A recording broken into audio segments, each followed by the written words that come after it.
வணக்கம் நண்பர்களே! இன்று நாம் சிறிய ஆனால் பெரிய பயிற்சி கொடுக்கும் கதையை பார்க்கப் போகின்றோம். ஒரு சிறிய எறும்பு உணவுக்காக எங்கும் தேடிக் கொண்டிருந்தது. தொலைவில் அது ஒரு பெரிய ரொட்டித் துண்டினைப் பார்த்து, இது எனக்காகத்தான் என்று யோசித்தது. ஆனால் அது ரொம்ப பெரியது. ஆனாலும் எறும்பு தயங்கவில்லை. அது ரொட்டியினை சிறு சிறு துண்டுகளாகக் கடித்து மீண்டும் எடுத்துச் செல்லத் தொடங்கியது. ஒரு முறை, 2 முறை, 10 முறை. சில சமயங்களில் கீழே விழுந்தும் அது ஓயவில்லை. ஒவ்வொரு முறையும் எழுந்து மீண்டும் முயற்சி செய்து இறுதியில் அது முழு ரொட்டியையுமே எடுத்துச் சென்றது.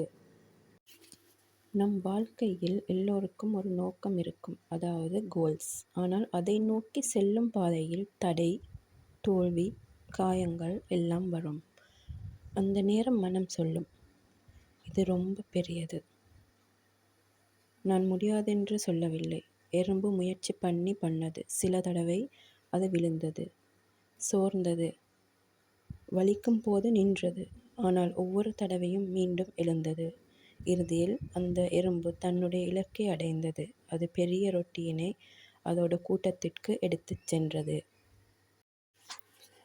நாம் சிறியவராக இருந்தாலும் நம்முடைய முயற்சி, நம்பிக்கை, விடாமுயற்சி இருந்தால் எந்த பெரிய இலக்கையும் அடையலாம். உங்கள் இலக்கு எதுவாக இருந்தாலும் ஒரு விஷயம் முக்கியம். பாதை மாறாமல் தொடர்ந்து செல்ல வேண்டும். நாம் ஒரே பாதையில் மீண்டும் மீண்டும் போனால்தான் எந்த இடத்தில் கற்கள் உள்ளது, பள்ளம் மேடு எங்குள்ளது என்று பார்த்து போகலாம். சப்போஸ் விழுந்தால் கூட பாதை தெரியும் என்பதனால் கான்ஃபிடென்ட்டாக எழுந்துச் சென்று நாம் நினைத்த இடத்தை அடைய முடியும்.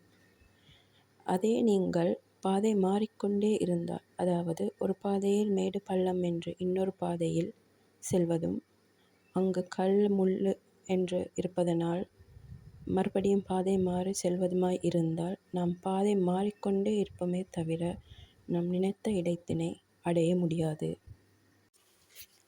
இந்த கதையில் நாம் என்ன கற்றுக்கொள்ளலாம்? பெரிய பிரச்சனைகள் வந்தால் பயப்பட வேண்டாம். முயற்சி ப்ளஸ் பொறுமை வெற்றி. நாம் சிறியவர்களாக இருந்தாலும் நம்முடைய முயற்சியால் பெரியவைகளை சாதிக்க முடியும்.